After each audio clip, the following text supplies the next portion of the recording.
Melody here. You might know me as Apple Pie Movement. I am a humanitarian sharing the conversations with humanity which need to be heard. Mariko, a former delegate to the Indian Peace Summit, a UN speaker and best-selling author, discusses in our talk today how love can transform the world and our spirit. So come on, grab a piece of pie and join the conversation. That moment when my eyes met the eyes of this enlightened being, I had that experience of all these layers of the small identity kind of like being dissolved. And I literally felt like, where does my hand, and I had this experience of this consciousness is everywhere, and I am that consciousness. Because it is consciousness that created, at the moment of fertilization of ovum and sperm,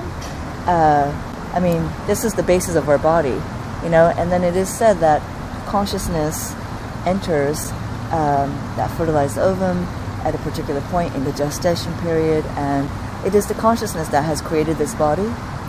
It is the consciousness that is running the senses. It is the consciousness that is the power behind our thinking.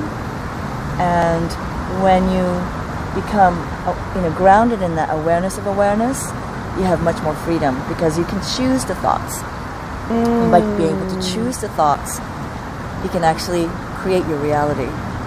Yes, and you have much more freedom as a human being because most people are dictated by the external circumstance and the past programming, and we live like imprisoned, right? Yes. And we don't have a lot of personal power. We feel victimized so much by, how the economy is, or how, just circumstantial things, and that is very confining, and who we are, what we've been programmed from our parents, the past and the present circumstances are like shackles, Yes. And yoga is really about creating greater freedom from the inside out by taking power of consciousness and the power to create my own thoughts, right? Because people like Viktor Frankl, right, who was in the concentration camps, the worst situation probably that a human being can find himself in,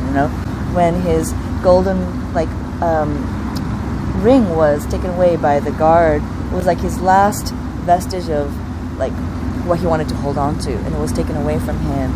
And yet, even then, he still had a choice, and he realized, and even in the worst circumstance, he still has a choice about what to think, and that nobody can take away his dignity. And he's been such an inspiration for so many, because if in the worst of circumstance, you can still choose thoughts of light.